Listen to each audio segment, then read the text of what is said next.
ਸਲਾਮ ਅਲੈਕੁਮ। ਰਿਆਜ਼ ਪਟਵਾਰੀ ਤੁਸੀਂ ਹੋ? ਕਿੱਦਾਂ, ਕੀ ਹਾਲ ਚਾਲ? ਇਹ ਲੱਖ ਰੁਪਇਆ ਮੰਗ ਰਿਹਾ ਸੀ।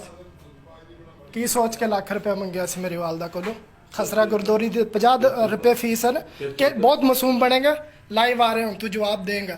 मैं दवाइयों तेन फोन किया, तू की क्या कि 1 लाख रुपया लगेगा खसरा गुरदौरी का साहब होने देना।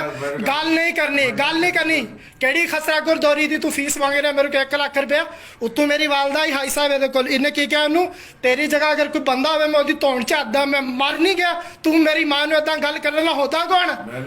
मैं तेना तमीज ना गल करनी है। और राशिवल मुर्तशिक मैं फिरना रिश्वत लेना देना दोनों जन्म च मैं तेना तमीज ना गल करांगा।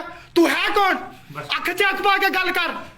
रिश्वत खोर आदमी की हाँ की क्यों बाहर हुआ गल कर की सका तू हम जवाब देगा साईं। मैं इनू एसी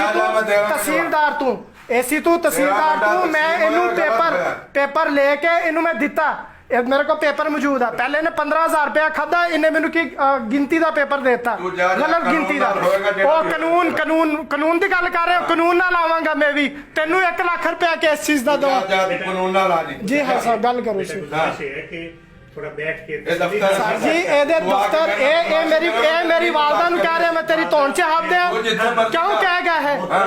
कानून ना होगा तेरा क्यों है मेरी वालदा में गल करन वाला है कि मैं तेनू ब्लैकमेल करांगा? कौन तेनू पूरा इलाका जानदा?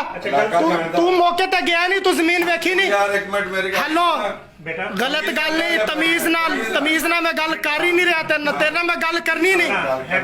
गुजारिश है कि रियाज साहब जेडे आ कोऑपरेटिव इंसान ने कोऑपरेटिव सर जी कादी कोऑपरेटिव मैं इत्थे मौजूद नहीं। तुसी ओवरसीज दे नाल सलूक करदे हो, तुसी ओवरसीज दे नाल इदां दा सलूक करदे हो। एक बंदा इत्थे मौजूद नहीं बाहरले मुल्क नूं फोन कर रहा है, ये ओनू कह रहा लाख रुपया दे। मैं ना तेरे को लाख रुपया दे के काम हो सकदा, कानून दे नाल नहीं हो सकदा। हुण केड़ा कानून वंडा तकसीम होया तेरा तकसीम और लाख रुपया दे के तकसीम टुट दी है? नहीं टुटदी। लाख रुपया दे के तकसीम टुट जाएगी। हुण मंग ना लाख रुपया। तू लाख मतलब तू इदां ही समझिया तू साईयां नूं जवाब देगा, तू तहसीलदार नूं भी जवाब देगा, तू बहावलपुर भी जवाब देगा। तेरी लाख रुपए दी रिकॉर्डिंग मौजूद है मेरे को। मैं तेनू कहांगा तेरे को रिकॉर्डिंग मौजूद है मेरे को। तू कह रहे मैं लाख रुपया नहीं मंगया। जिथे जा तू यार कितना का बंदा है? नहीं होगा लेकिन कोई सबूत प्रूफ दे या साइन लेन गया तो कोई सबूत नहीं प्रूफ जवाब देगा। हुण तू देगा जवाब? मैं जवाब दिया तू कौन है जवाब लेना लगा? नहीं ये गल अच्छा तो भाई प्यार मोहब्बत है ते गल कर ले ਤੁਹਾਡਾ ਮਸਲਾ मैं ते गल कर लेंदे कोई नहीं। ਉੱਥੇ ਜਿਹੜਾ ਮਸਲਾ ਬਹਿ ਗਿਆ ਉਹਦਾ ਹੱਲ तू सबर कर। चल कोई नहीं बैठ से गल कर लेने हो जाएगा मामले। मैं बैल बंद किया नाल ही बदमाशी शुरू है। ਚਲੋ ਭਾਈਜਾਨ ਮੇਰੀ ਗੱਲ ਸੁਣ इन्हें मेरी गल सुनो, मैं अपने हर गल ते समझौता कर सकदा। मैं इत्थे मौजूद नहीं, मैं मेरी वालदा नूं कह मैं तेरी धौन च हाथ देंगा। अच्छा चल है कौन? भैन चो 2 टके दे पटवारी। चल कोई गल नहीं बैठ के जेड़ा काम दुनिया चलदे रहंदे हो जांदे ने। ਤੇਰੇ ਕੋਲ ਵੱਡਾ ਮੇਰੀ ਗੱਲ ਨਹੀਂ ਵੱਡਾ ਉਹਨੇ ਮੇਰੀ ਮਾਂ ਦਾ ਲਿਹਾਜ਼ ਨਹੀਂ ਕੀਤਾ, ਮੈਂ ਉਹਦਾ ਲਿਹਾਜ਼ ਮੈਂ ਇਹਨੂੰ ਪਾੜ ਕੇ ਨੰਗਾ ਭੈਣ ਦੇ ਚੁੱਡ ਨੂੰ। चल कोई गल नहीं ਵੱਡਾ ਰਹਿੰਦਾ ਨਹੀਂ ਇਹ। बैठ के गल कर लो जेड़ी है प्यार मोहब्बत हो जाएगी। ਪਿਆਰ ਮੁਹੱਬਤ ਦੀ ਗੱਲ ਰਹੀ ਨਹੀਂ ਗੀ ਉਸਤਾਦ ਇਹਦੇ ਨਾਲ। ਹੁੰਦੇ ਨੇ ਤੇ ਹਰ ਬੰਦੇ ਨੂੰ ਤੰਗ ਕਰਦਾ, ਪੂਰਾ ਇਹਨੂੰ ਮੌਜ਼ਾ ਜਾਣਦਾ, ਹਰ ਬੰਦੇ ਨੂੰ ਤੰਗ ਕਰਦਾ ਹੈ। चलो कोई गल नहीं बैठ के रहना।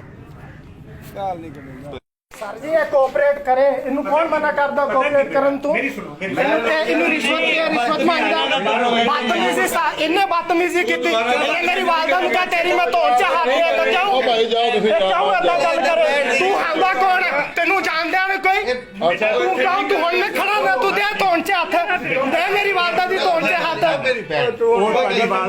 भाई कह रही है ਭਾਈ ਇਹਨੂੰ ਮੈਂ ਚਾਚਾ ਜੀ ਕਰਕੇ ਮੈਨੂੰ ਦੁਬਈੋਂ ਫੋਨ ਕਰ ਰਿਹਾ। ਇਹ ਖਤਰਾ ਗੁਰਦੌਰੀ ਦਾ ਲੱਖ ਰੁਪਇਆ ਫੀਸ ਸਾਬਤ ਕਰੇ।